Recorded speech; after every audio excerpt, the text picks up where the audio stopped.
Au mois de février, sous les climats les plus doux et même sous d'autres climats, on commence à envisager le semis de petits pois. C'est une culture assez précoce qui demande des températures assez basses, à la fois pour germer. À partir de 10 degrés en température de sol, on aura déjà une belle germination assez rapide. Le problème, c'est qu'au mois de février, il va faire parfois encore des gros gels, ça va être très humide, très froid, et on a quand même envie de semer cette culture, et s'offre à nous la solution de semer ces petits pois en godet. Encore l'année dernière, je l'ai fait, l'année d'avant, je l'ai fait, l'année encore d'avant, je l'ai fait, l'année encore d'avant, je l'ai fait. Et cette année, je vais pas le faire. Et du coup, je me suis dit, tiens, ce serait bien d'expliquer pourquoi je vais semer vraiment entièrement en pleine terre cette année mes petits pois. On va voir en fait les avantages et les inconvénients de les semer en godet et de les semer en pleine terre.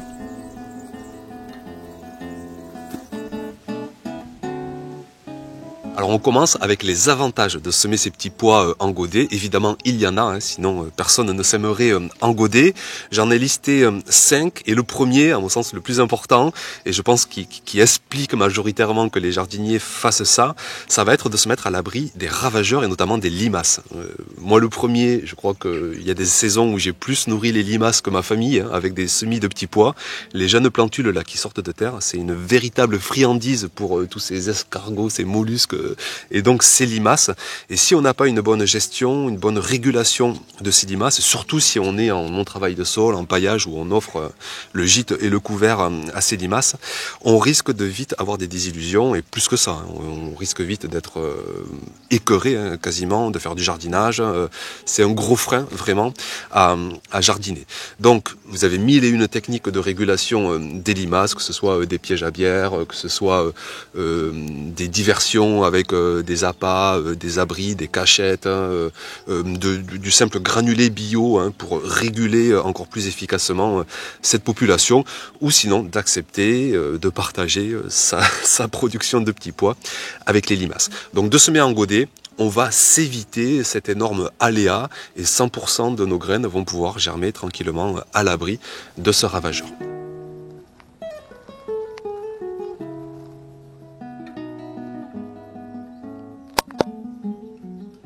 Deuxième raison de semer ces petits pois en godet, ça va être de se mettre à l'abri tout simplement du froid et de l'humidité. Et ça, en février, moi même sous mon climat doux, j'ai encore des grosses vagues de froid. Et ça m'est arrivé de semer par exemple début février et j'ai une grosse vague de froid où il va faire 0, 3, 4, 5 degrés. Et la culture a besoin quand même d'un minimum de température. Il faut que le sol soit un minimum réchauffé, 5, 6, 7, 8, 9, 10 degrés. Et si c'est pas le cas, les graines ne vont pas germer et vont finir par pourrir et on va donc louper cette culture. Troisième raison, on va se mettre dans un substrat qui est parfait. Le terreau à semis, c'est souple, c'est léger, ça va être juste humide comme une éponge essorée, ça va être à bonne température ambiante et pour les graines c'est un total régal. Elles vont germer vraiment en quelques jours, alors que parfois en février, en pleine terre, ça m'est arrivé qu'un semis de petits pois ou de mange-tout, c'est à peu près les mêmes semis, ça met parfois plus de 3 semaines pour germer. Je crois que parfois ça a mis un mois et du coup le taux de germination baisse parce qu'il y a des graines qui finissent par pourrir. Quatrième raison aussi de semer en godet que je trouve intéressante, c'est que c'est satisfaisant en fait. Et le potager, c'est pas aussi qu'une vision pour tendre vers l'autonomie, pour chercher la productivité. C'est aussi un plaisir de jardiner, c'est un partage avec les enfants, c'est un éveil à la vie, c'est toute une école le jardinage. Et quand on fait ça avec ses enfants, même avec son conjoint ou qu'on le fait tout seul, on est là, on est dans un cadre précis qu'on cherche à être optimal. On va procurer des bonnes conditions à nos graines et ça, de semer en godet, on se sent encore plus bienveillant par rapport à nos graines.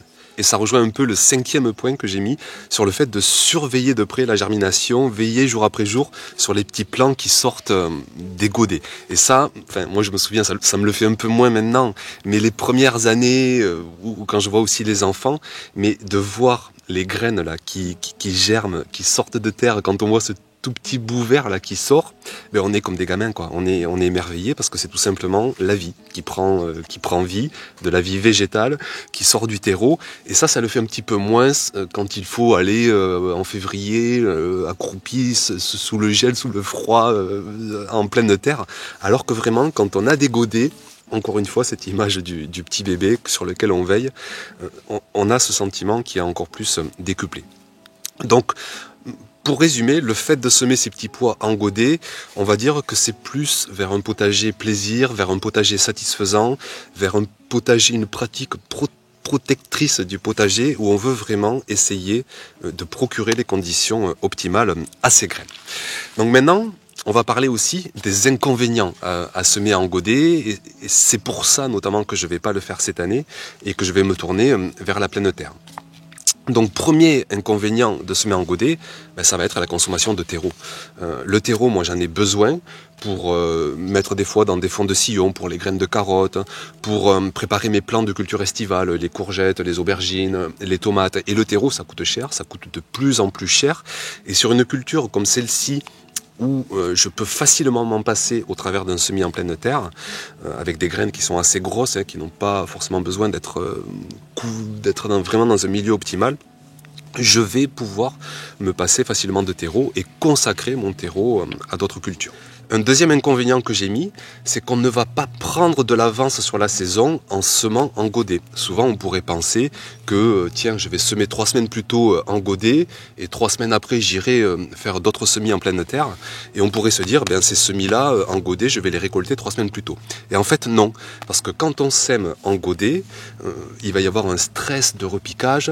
Il va y avoir un moment où les plants vont végéter avant de repartir. Et moi, je me souviens, j'ai souvent fait la comparaison, l'expérience. J'ai repiqué des semis en godet en pleine terre. En même temps, j'ai semé directement en pleine terre. Et chaque fois, le semis de pleine terre rattrapait largement mon semis que j'avais fait en godet 3 semaines plus tôt. Donc si vous voulez semer en godet pour prendre de l'avance, à mon sens, ce n'est pas du tout une bonne solution parce que rien ne remplace le semis en pleine terre.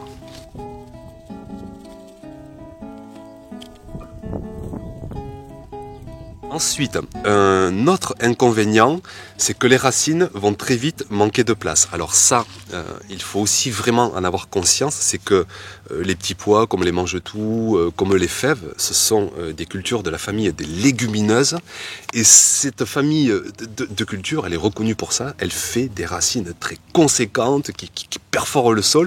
Et dans un godet, elles vont très vite être à l'étroit.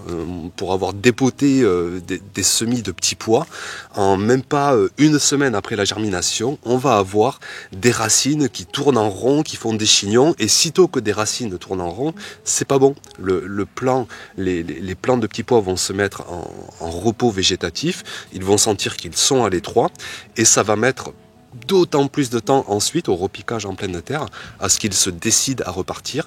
Il y a toujours un moment vraiment de repos végétatif conséquent. Et encore là, vous voyez, c'est un grand godet, je crois que c'est du 8 ou 9 cm. Mais si vous semez en plus dans des petits godets de 6-7 cm, là c'est encore plus le cas. N'allez pas semer honnêtement des petits pois dans des godets de 6-7 parce que rapidement, ils vont vraiment cruellement manquer de place. Donc au final, en mesurant tous ces avantages et ces inconvénients, moi dans mon contexte, je prends la décision de tout semer cette année en pleine terre. Je sais que je ne vais pas prendre de l'avance à semer en godet, je sais que je vais consommer du terreau inutilement, donc je patiente tout simplement là, fin de semaine, je vais commencer à faire mon premier semis de pois en pleine terre, j'en referai fin février, début mars, et puis si vous êtes sous d'autres climats, je vous répète que vous pouvez commencer dès le mois de mars en pleine terre, vous avez tous les calendriers sur Terra comme d'habitude. Donc tout ça pour dire que, comme d'habitude, chaque jardinier a son contexte, ses vérités, ses façons de faire, que peut-être vous sèmerez tout en godet, que peut-être vous sèmerez un petit peu en godet, un petit peu en pleine terre. J'ai fait un sondage d'ailleurs sur Instagram, vous avez été des milliers à répondre, et on peut voir que les résultats sont assez mélangés. Soit vous semez que en pleine terre, que en godet, un petit peu. Donc pour dire que vraiment les pratiques sont très diversifiées Et quelque part, c'est ça aussi qui fait toute la beauté du potager, c'est que chacun fait comme il le sent selon son contexte et selon sa façon tout simplement de jardiner. Donc voilà, c'était pour faire un petit zoom sur ce semis de petits pois, en godet ou en pleine terre. N'hésitez pas dans les commentaires à dire comment vous pratiquez chez vous. Merci pour votre attention et puis on se retrouve très vite pour d'autres semis pour ce début de saison 2023. À bientôt, ciao!